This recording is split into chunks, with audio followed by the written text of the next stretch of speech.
makes you run from God? Kung lalayo ka sa Panginoon, ano ang possible reason? Kung ikaw ay tatakbo papalayo sa Diyos, ano kaya ang posibleng dahilan mo para lumayo ka sa Diyos? So, what makes you run from God?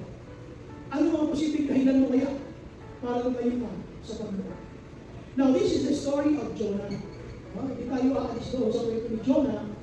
At alam niyo naman ang kwento ng Bible, inutusan siya ni Lord, kumbaga sa sinasabi ng Biblia, kumbaga sa kanan, kumbaga sa kaliwa, at nung siya ay nagdesisyon na hindi sumunod sa Panginoon, at siya ay tumakbong palayo sa Panginoon, doon na nagkaroon ng maraming disaster sa kanyang buhay.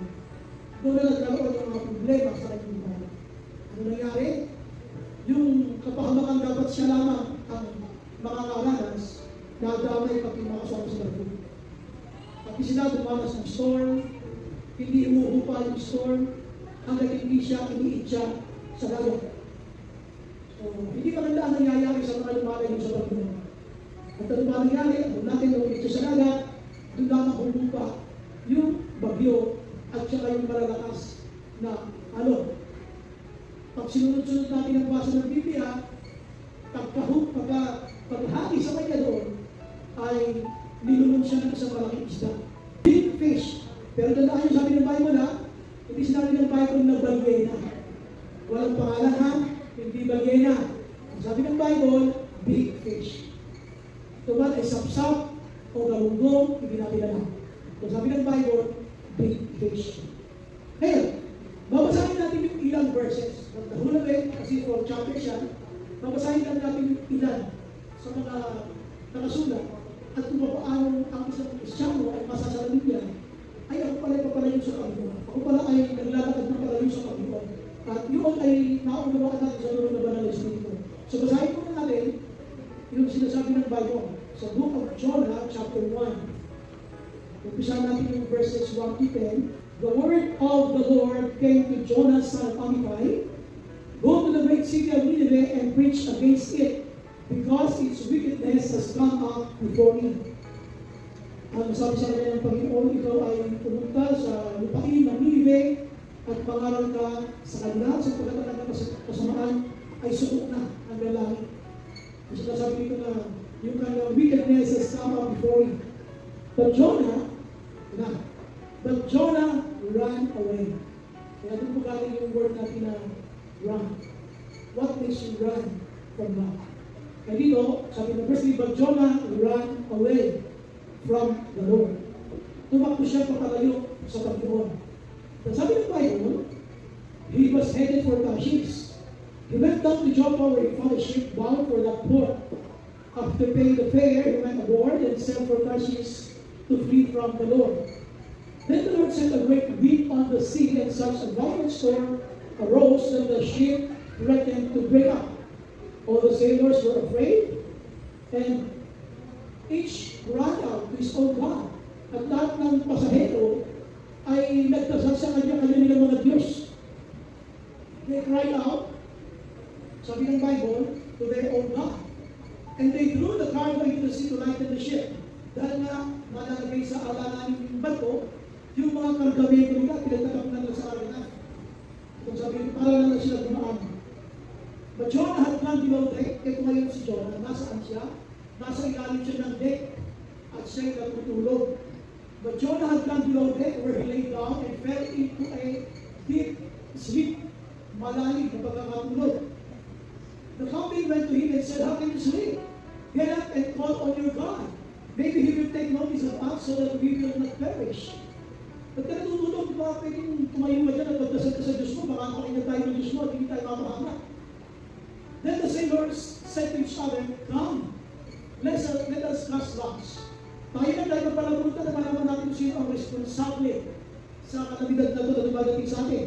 Come, let us cast lots to find out who is responsible for this calamity. They cast lots and the lot fell on Jonah. Nagpalabutan sila at ang nabagsakan, nabunod na dahilan. Bakit nagnanalit ang kalagatan ng may bagyo ay sapagkat ang dahilan si Jonah. So ang nangyari, sabi ng Bible, so they asked him, who is responsible for making all this trouble for us? Sino ba ang dahilan? Bakit meron tayo na ritong kaduluhan dito sa kalagatan na ito? What kind of work do you do? Ano ba mga ginagawa mo? Where do you come from? Saan ka galing? What is your country? From what people are you? So yun ang mga tanong sa kanya kasi nagagawin sila. Doon sa pagsuway ni Jonah. He answered, I am a Hebrew, and I worship the Lord, the God of heaven, who made the sea and the dry land.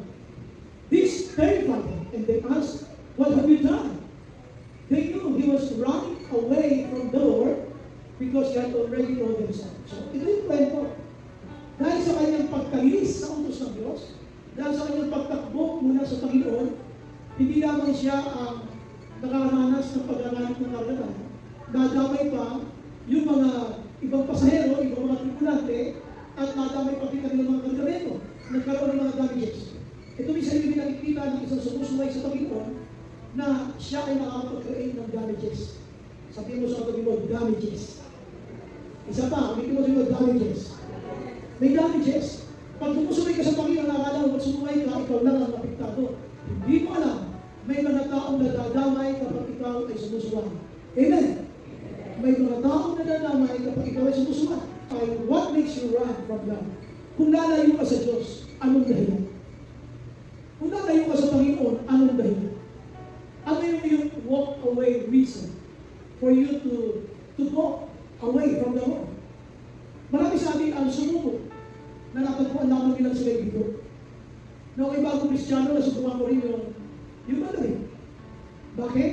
Nung ako'y yun, nabasted ako. Yan, nabasted ako, ayaw ko na mag-church. Sige ba? Wala namang inalaman si Lord doon eh. Hindi namay ko si Lord. Wala inalaman ko si Lord, hindi namay ko si Lord kasi nalabasted ako. Para makasalanan ni Lord. Hindi pa nga pwede kasi na-estudyante pa ako. Pag estudyante ka pa, hindi kailan mo magiging kalooban ng Diyos na ikaw ay magkajuma. Kung hindi ko, hindi ang kalooban ng Diyos. Ang kailangan mo ngayon, magtapos sa pag-aaral, maglingkod sa Panginoon, at maging mabuting anak sa mga Panginoon. Now, ngayon, nung ako ay nakaaral sa parang pananalig, ay yung panahon na ako ay binasted. Sino mga binasted na dito? Wow! Sino yung mga pre-made na dito? So, doon naranasan ko yung i-break ako. Actually, hindi ko naranasan magkaroon ng relationship ko eh. Nung binasted yun, danas na danas ko yun.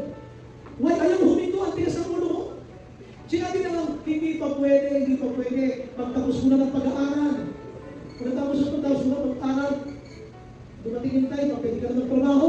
At kung may trabaho, hindi pa rin manahon yun. Meron pa tinatawag na payback time. Balikan mo yung mga magulang mo. Tulungan mo naman sila, baka yung kapatid ng hindi nakapag-aral, tutulungan mo na siya makapag-aral. Baka hirap na si Papa magtrabaho, tutulong ka pa sa bahay. Hindi mo naman asawa, wala pa yun. Ang sinasabi ko lang dito, yung karanasan ko, hindi ko sabi karanasan niya.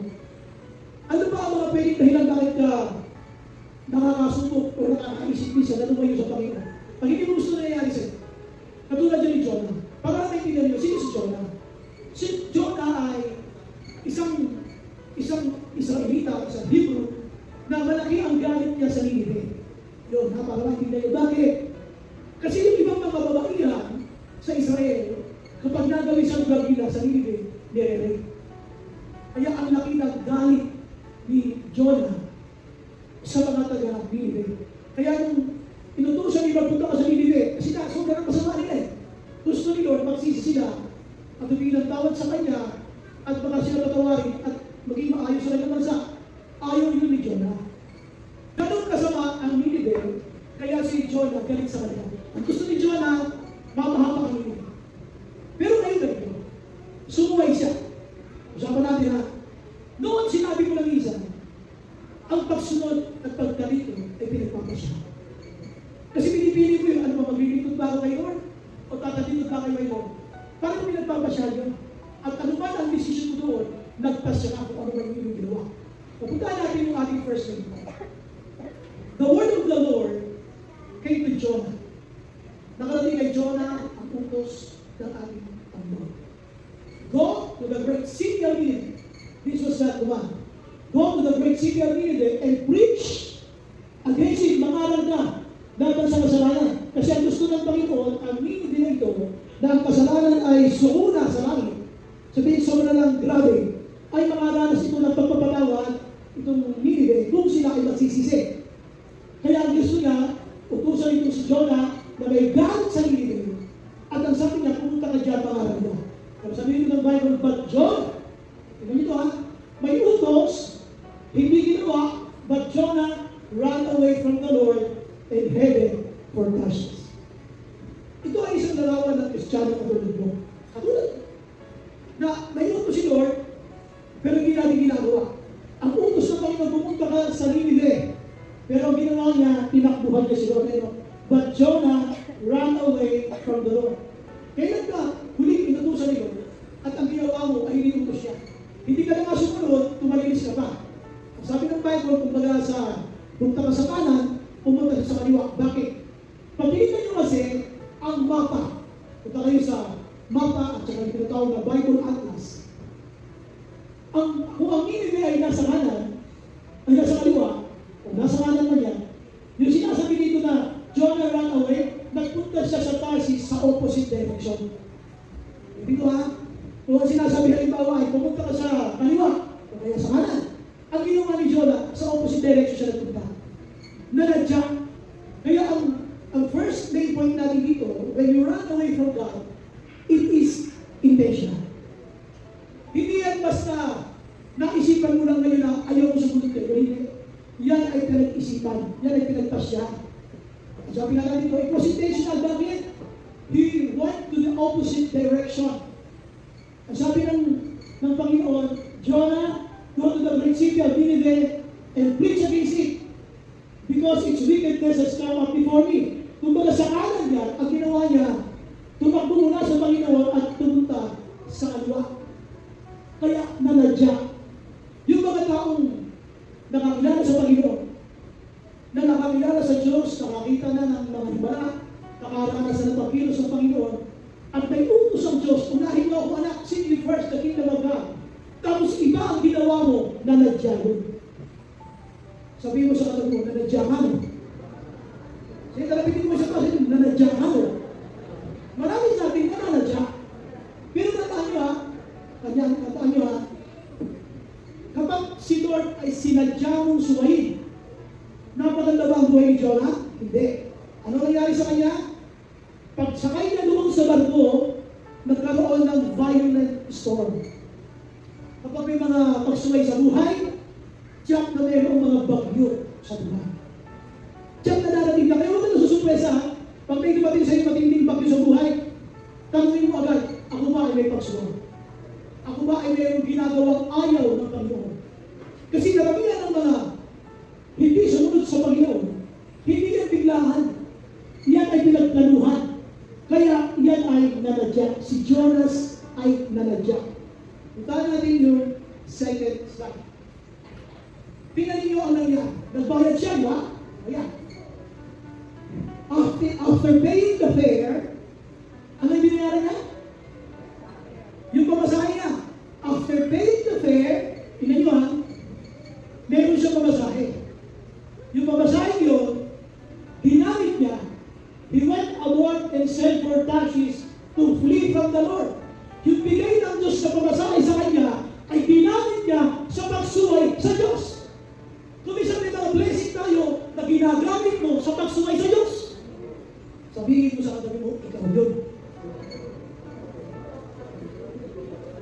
Hindi mo bibig pamasahe ka, ay meron ka ng lisensya na sumuway sa Panginoon. Talong ito, pero after paying the fare, he went aboard, say sumakay, and sailed for Tarshish. Hindi naman siya pupunta sa Tarshish Pupunta siya sa Nineveh. Ngayon, ano itong Tarshish na to? He went away, he sailed for Tarshish to flee from the Lord. Para lumayo sa Panginoon.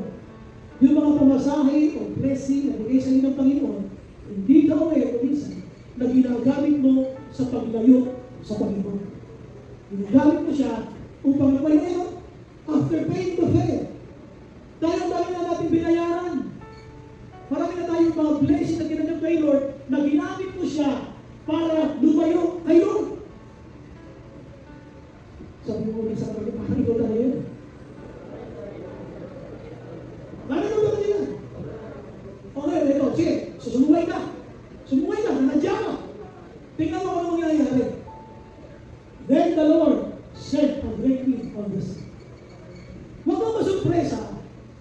mabibigat na pagsubok na dumadating sa iyo, yun ay dahilan sapagkat ikaw ay lumalayo sa Panginoon. Yung blessing niya na binigay sa iyo, yung fair, ay ginamit mo sa paglayo sa Panginoon. Ngayon, dahil lumayo ka sa Panginoon, nanadya ka, huwag na masurpresa kapag mayroong great week na ikaw ay mayroong makakasalubong. Meron talaga. Alam natin ang kwento. Hindi na great week. It was a violent storm. Kaya may mga violent problema sa buhay. Kasi ikaw ay sumusunod. At sumusunod ka, maraming violent problema sa buhay na dadating. At natuto na tayo kay Jonas. Ang buhay ni Jonas ay hindi ko alamat. Ito'y naganap. Ito'y nangyari sa Bible. Ngayon, kung ayaw mo itong paniwalaan o, hindi sa obserbahan mo na ang buhay mo kung ano gagawin ni Lord, kung tayo ay lumalayo kay Lord. So, ano nangyari? Dahil siya ay sumuhay, nakarara siya ng violent storm. Not just a storm, it was described what kind of storm? Violent storm. What kind of storm? Ulitin natin, what kind of storm? Isa ba, what kind of storm? Violent. Nagwawalang bagyo. So, anong epekto? Dahil sa iyong pagsuway, may mga nagamay. All, di sinasabi ko all the sailors were afraid, and each cried out to his own God. And they threw the cargo into the sea to lighten the ship. Ano nangyari? Dahil sa iyong pagsuway, may mga nagamay, pati mga gamit nila na mga bagay-bagay. Ayun, tinapon nila lahat. Dadamay. Bakit? Dahil sa iyong pagsuway. Amen. Okay, ito. Sabi ko ng Bible, sa kabila ng kaguluhang nagaganap, sa kabila ng pagsuway ni Jonah, where was Jonah that time? Ito siya, but Jonah had gone below deck, where he lay down and fell into a deep sleep. Grabe na, siya ay mayroong malalim na tulog. Hindi pala tandaan na pag mayroong malalim na tulog ay sumusunod ka sa Diyos. May mga Kristiyanong malalim na tulog pero sumusuway sa Panginoon. May mga malalalim na tulog pero lumalayo sa Panginoon. Yung katabi mo sabihin mo, ikaw talaga yan. Ikaw talaga yan. Kasi nga, sabi ko, ang pagsunod at pagtalikod ay pinagpapasya. It was intentional. Kung may mga violent storm sa buhay, huwag ka na masurpresa. Buhay yan ng iyong pagsuway. Huwag ka na magulat. Sa mga blessing na dumating, we are grateful. Pero kung nabibigat na pagsubok, huwag ka na magulat. Buhay yan ng iyong pagsuway. Buhay yan ang paglayo mo sa Panginoon. So, punta tayo sa number 2. Number 2, yung irrational. Ibig sabihin natin, pag sinabing irrational, hindi makatwiran, unacceptable, meaning illogical. Hindi siya katanggap-tanggap. Yun ang ibig sabihin ng irrational. Tingnan ninyo ha. Di ba, natutulog siya sa ilalim ng deck. Pinuntahan siya ng kapitan, ginising siya. The sailors said to each other, sabi ng mga tripulante, mga sailor, come, let us cast lots to find out who is responsible for this calamity. Tayo lang, tayo ay magpalamundan nang malaman natin kung sino ang responsable dito sa kamalamigan ng ating dinadala sa iyo. Grabe, may violent storm. Grabe. Anong nangyari? Sino ang papalalantin natin dyan? Kaya sila nga ay nagpalamundan, they cast lots, and the lot fell on Jonah. Alam mo, hindi ka talaga makakalusot kayo kahit itago mo. Hindi ka talaga makakalusot kayo May tatago mo kay sister, kay brother sa mga patiran, pwede mo siyang pagandahin ng magagandang salita, ang iyong pananalita, pero lumalayo ka sa Panginoon. Kaya alam ni Lord, tingnan nyo, in-expose ni Lord, no? Nagpalabon ka, namin ang pangalan ng mga ilalagay, si Jonah pangalan. Why? Hindi ka kasi lusot. Sabihin mo sa katabi mo, hindi ka lusot. Sa kabila mo, sabi mo, hindi ka lusot. Hindi ka lusot, di ba kasi, akala, makakalusot sila, hindi ka lusot kayo. God has so many ways to expose you. So, ano nangyari? Ito na. Hindi na nuna. Sabi nila, they cast lots and the lot fell on Jonah. Napalabutan at ang pinalabasan si Jonas ang dahilan. So they asked him, kaya kinausap niya si Jonas. Sabi nila, bakit sabi niya, who is responsible for making all this trouble for us? Sino ba dahilan? Bakit yung guide the storm, Jonas? Ano ba ito? Bakit may ganito dito? Ba't kami ito dinadanas? Kung ikaw na may problema, dapat hindi kami damay. Alam mo yun ang problema ng ibang Kristiyano. Akala ng ibang Kristiyano, pag sumuway sila kayo, sila lang ang damay, sarili lang nila. May ibang kapatira na madadamay. Kaya pag ikaw ay sumuway, may mga kapatira na madadamay. Sabi mo sa katabi mo, tigilan mo lang saan. May mga nadadamay.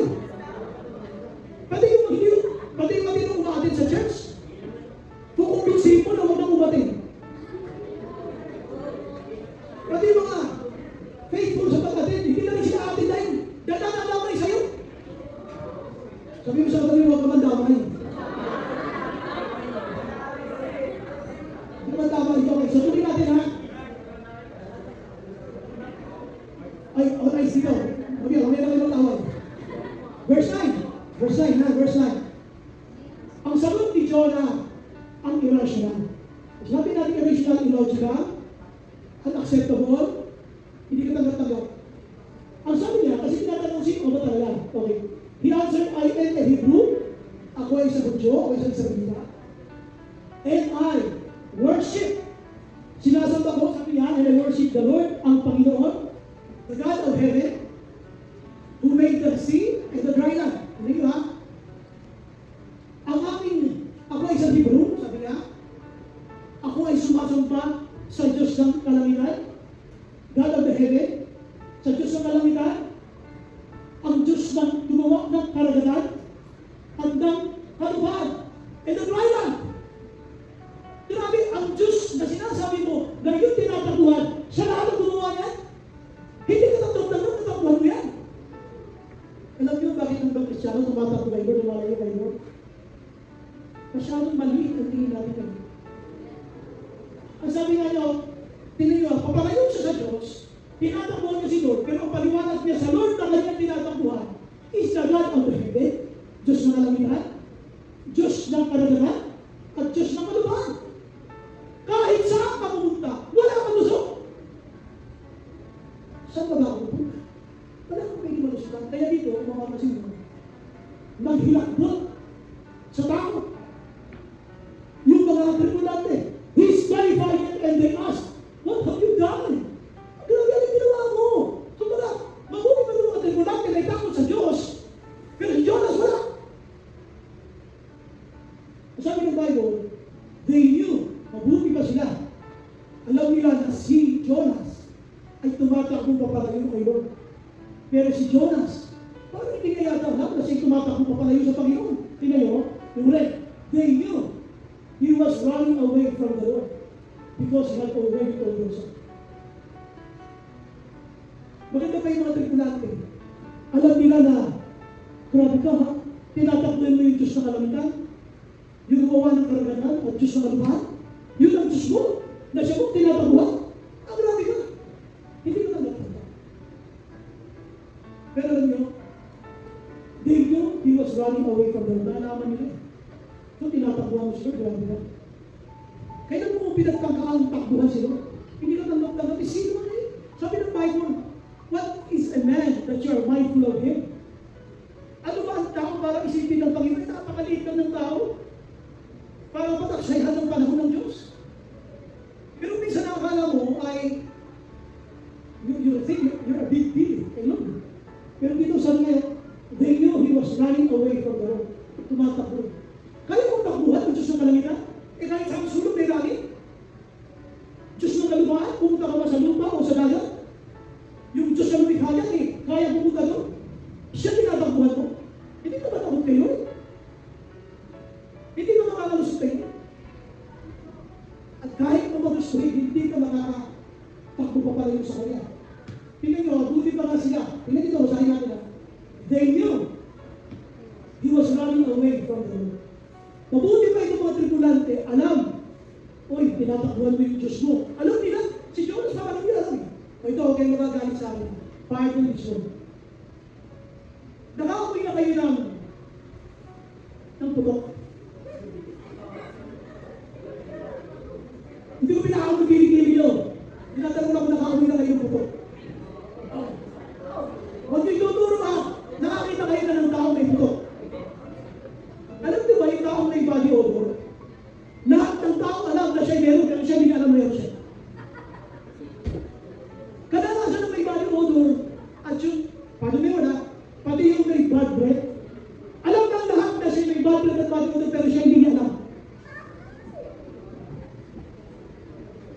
Sabihin mo sa katabi mo, hindi ka guro.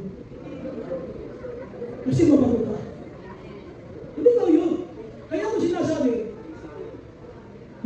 yung papalayo kay Lord, yung mga humahakbang papalayo sa Panginoon, hindi ka alam. Kasi yung mga gusto lumayo sa Panginoon na pre-reason out, nangangatwiran. At pag nangatwiran yan, bilig sila sa katwiran na kaya tama ang katwiran nila. Dito, sabihan natin, ano ang nangyari? Hindi ba? So, dahil sa pagsuway, maraming nadamay, at ano ang nangyari sa kalagatan? Mas tumindi. The sea was getting rougher and rougher. Masyadong tumindi yung violent storm. Kaya tuloy, nagtanong na sila kay Jonas, ikaw na tumatahimik sa Panginoon. Ikaw na lumalayo sa Diyos. Ikaw na sumusumay sa Diyos. Ano pwede namin gawin bago wala na itong violent storm na ito? What should we do to you to make the sea calm down for us? Ano pwede namin gawin sa'yo para yung sea na ito na mayroong violent storm na nagagawa ay maging kalmado para sa amin? Tingnan! Sige, ipitin niyo ako at ihulog niyo ako doon sa barko. Hulog niyo ako sa dagat. Pick me up and throw me into the sea. O yan na siya. Punako na sa sea, ito yung malaking isda.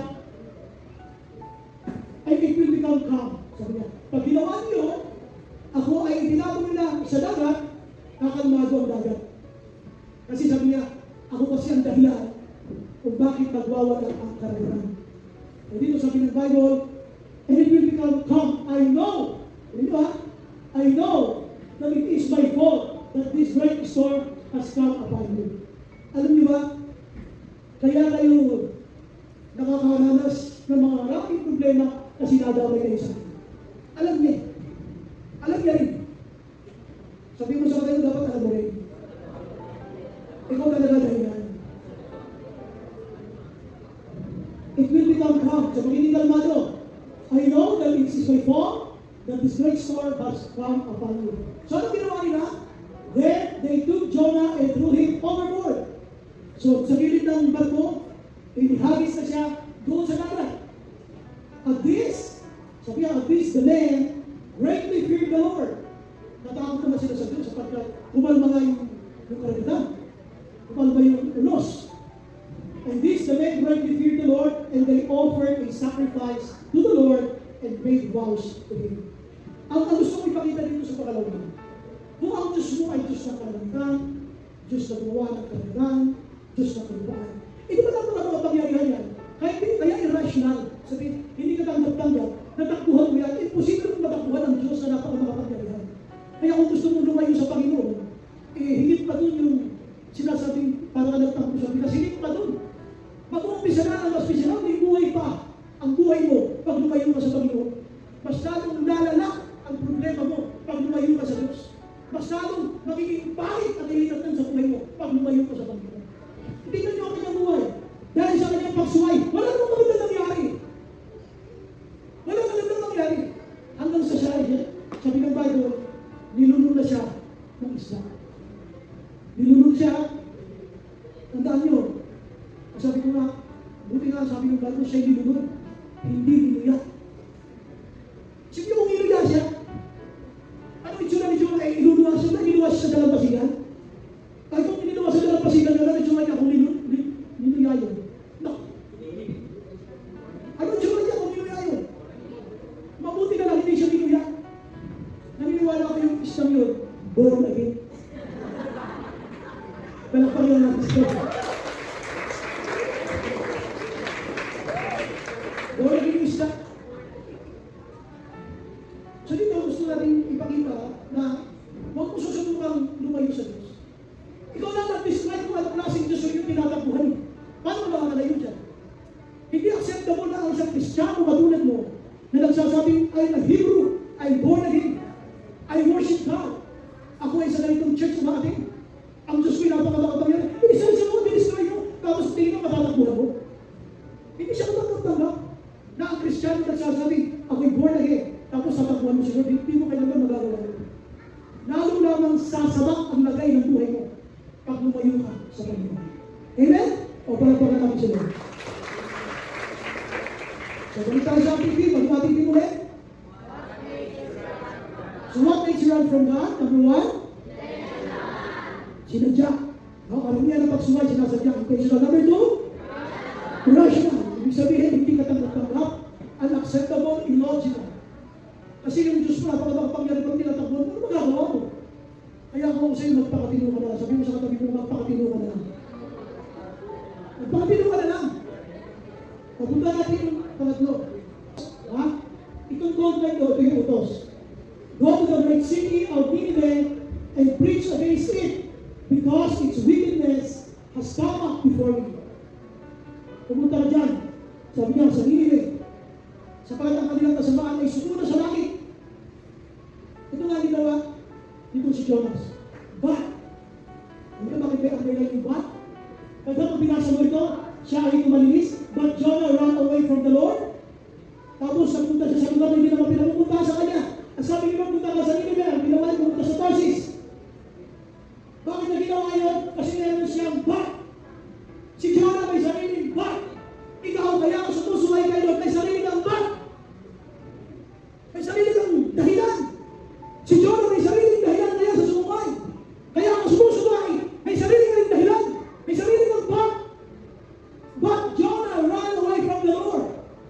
And he did not obey God. He did what was not commanded. Nagpunta siya sa Tarsis. Sabi ni Lord, pumunta ka sa Nineveh. Kaya sinabi sa Lord na alam, ikaw sabi mo, hindi ka gumawa nun.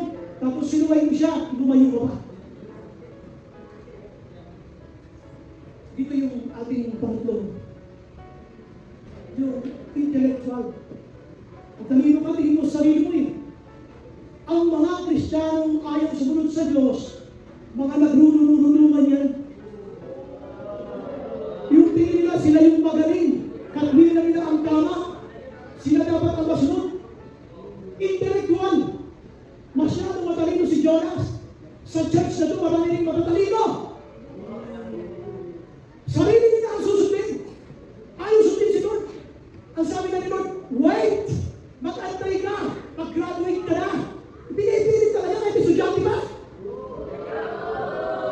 Hindi pwede! Hindi ba pwede? Mag-aral ka muna! Mag-serve na kay Lord! Kaya ang pakinabalan ka ni Lord, pay back sa pamilya! Isipin mo wala kang ginawa, maghapon hindi i-chat si crush mo. Maglugas ng pinggan, hindi mo magawa. Sabihin mo na sa iyo ng crush mo, wait na, mag-graduate natin.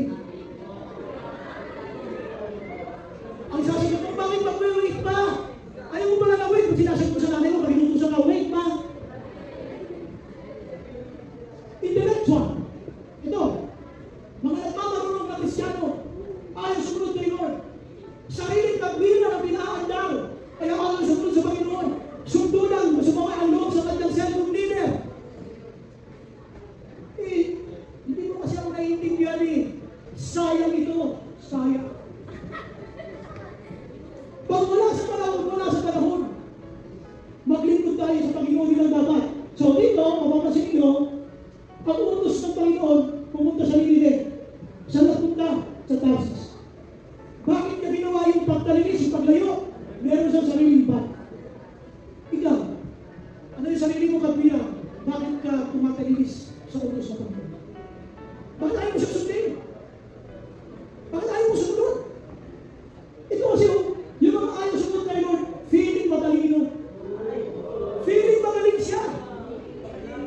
Feeling mas marunong siya kay Lord. Bakit ikaw ba yung Diyos ng kalangitan, Diyos ng kalupaan, at saka Diyos ng kalagatan? Ikaw ba yun? Hindi ka naman nakakaroon eh. Unang feeling matalino, sumunod ka muna kay Lord. Amen? Wala pa kayo natin si Lord.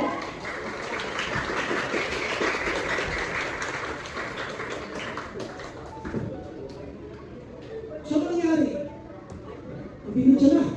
May siya siya. Basahin natin yung verse 17. Pagkait siya sa kanya, namin siya. O siya ka lang, Jonah, ayaw mo rin ang sumunod eh. Sino may sabi sa mga tribulante, sa mga sailors na, ako ang dahilan kung bakit may violent storm? Kung gusto niyo maging kalmado yan, yung storm, i-check nyo na lang ako sa dagat. Sino may sabi doon? Si Jonah. Alam mo kung ikaw si Jonah? Dapat natakot ka na sa ginagawang pagkilos ng Diyos. Ang grabe ko. Violent storm na ito, dapat magpakumbaba ka natin. Grabing bagyo sa buhay yung dumadating. Dapat magpakumbaba ka na, Lord, sorry po, matawari mo ba? Hindi. Mas gusto mo lang mamatay. Nang sumusuway. Ang dami na sinasabihan na, mas gusto mo yung mamatay ang kanyang spiritual life. Huwag lang yung namatay.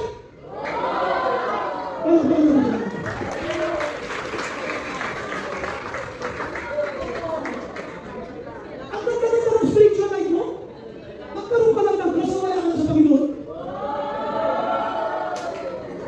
Hindi, nangyayari sa Panginoon. Ang ganda ng ministry mo, di ba daming na rin? Nung magkaroon ka ng crush, pag-ministry mo na wala.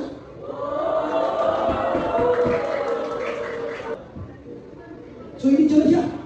Pagkain siya sa kanya doon sa magandang, si Lord nag-provide ng huge fish. Huge fish. Sa ibang sabi, big fish. So sinubo siya ng dilis. Amen? Sinubo siya ng alas? Jijik. So yung sinubo siya ng big fish. Ayan o, nilulun. Swallow ha? Eh pag nagkwento kayo sa bata kung sabihin, kinain siya ng isda. Hindi siya kinain. Nilulun. Kasi pag kinain, niluya. Eh paano siya na iniluluwa sa dalampasigan ng gula-gula ni? Tandaan nyo 3 days sa loob ng ilan. Paano siya iniluluwa ng buo? Wow, nakapagpigil yung isda. Born again. Jonah was in the belly of the fish 3 days and 3 nights. At tangin yung pagpipigil yung isda. Ako yung gumuya ito sa bagang. At pagpilo-pilo na at siya manunod. Pero sabi ng Bible, it was swallowed. Kaya tingnan nyo ha. Bakit mas ginusto ni Jonas na siya ay ihulog na lamang sa dagat kaysa sumunod sa gusto ng Panginoon? Ito yung sinasabi natin na hindi ka gusto na lang mamatay ng sumusunod.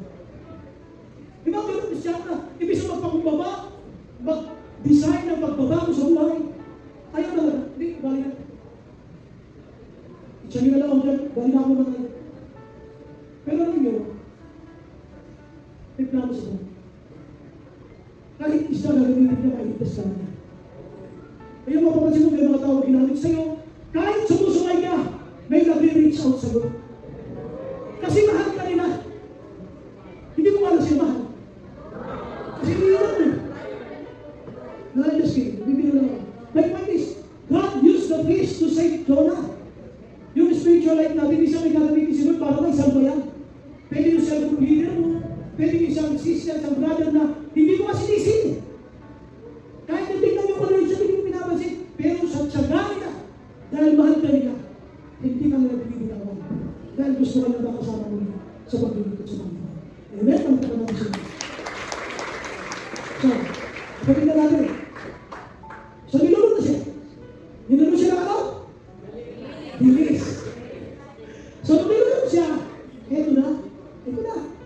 Sa loob siya ng tiyan ng isda, natuto siya malalangin. From inside the fish, Jonah prayed to the Lord his God. He said, Lord, in my distress, I called to the Lord. I called to the Lord in distress, and He answered me. From deep in the realm of the dead, magmula doon sa tiyan ng isda, ako'y nanalangin sa niya. From deep in the realm of the dead, I called for help. Humingi ako ng tulong sa Panginoon. And you, Lord, you listen to my cry. Isipin mo, isang buhay na Kristiyano na pasaway ay pinakita ng Diyos nung siya ay nangangailangan ng tulong nung siya nasa loob ng tiyan ng isda. Alam niyo sa ibang sabi, nang mapupunto na ang aking hininga, ay naalala kita niya. Nang mapupunto na ang aking hininga, naalala kita niya. Ibig sabihin, kahit kapasaway, hindi mo lang naiintindihan ang mga pangalan ng programa ng Diyos sa iyo. Kung naiintindihan mo lamang, hindi ka talaga susuway. Pero dati sa atin ang pasaway. Dito, nung siya'y nahihirapan na huminga, dahil nandun sa tatyan ng isa, siya ay humingi ng tulong kay Yahweh, at siya ay pinakinggan ni Yahweh. Alam niyo po ako yung si Yahweh. Ang siya, hindi kayo mayari sa atin. Pwede mong balikan si Jonah. At kahihingi sa akin ng tulong, di ba, sumusuway ka? Di ba, sumusuway ka at pasaway ka? Doon nalapit natin sa akin, hindi ka ng tulong. Alam niyo yung mga sumusuway sa Diyos? Dapat sumusuway sa Diyos, nagtatapos din sa Diyos. Ibig sabihin, katulad nito, sumuway sa Diyos,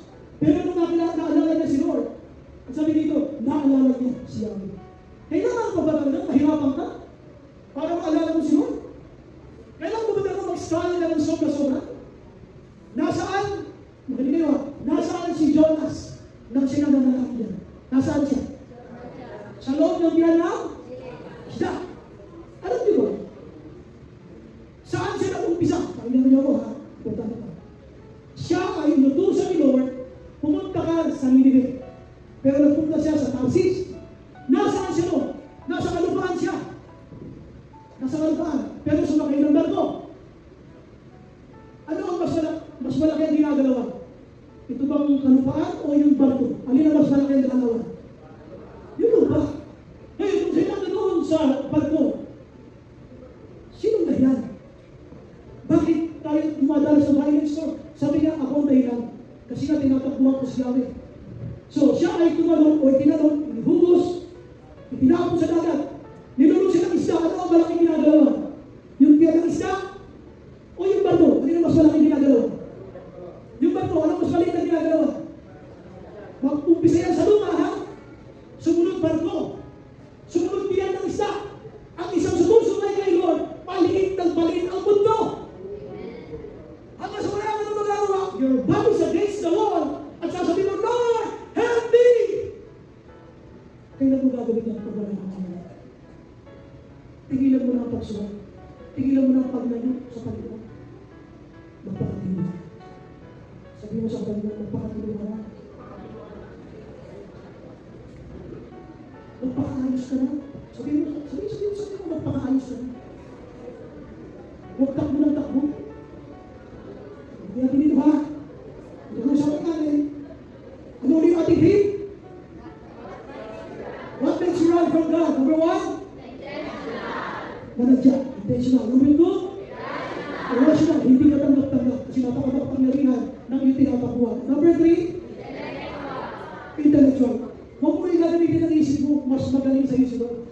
Mas matalino sa iyo si Lord. Kaya ayaw yung sumunod kay Lord, kaya ayaw natin sumunod kay Lord, ang tingin natin mas marunong tayo kay Lord. Ang akala natin mas tama ang desisyon natin kaysa kay Lord. Anak, gawin mo ito. Hindi pwede. Dapat ito muna. Pinipilit yung kanya. Feeling intellectual. Feeling matalino. Amen? Dapat na tayo sa conclusion ng isang. In God's eyes, you can only run, but you cannot hide. Sa paningin ng Diyos, makakatakbo ka lang, pero hindi ka nakapagtalo. You can run, but you cannot hide. So tandaan niyo, si Jonas, nakatakbo, pero hindi ka nakapagtalo. Sinubukan magtalo, in-expose ng Diyos. Kaya kung ikaw ay isang anak ng Panginoon, kung may mga tampo ka kay Lord, yung mga bagay ka na hindi mo gusto nangyayari sa buhay mo, hindi solusyon ang paglayo sa Diyos. Hindi solusyon yung lumakad o paglayo sa Panginoon. The best thing we can do is sabihin natin, Lord, I need help.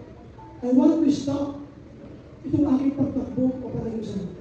Lord, gusto kong magpatuloy sa paglilingkod. Tandaan mo, pwede ka lang tumakbo, pero hindi nakapaglayo.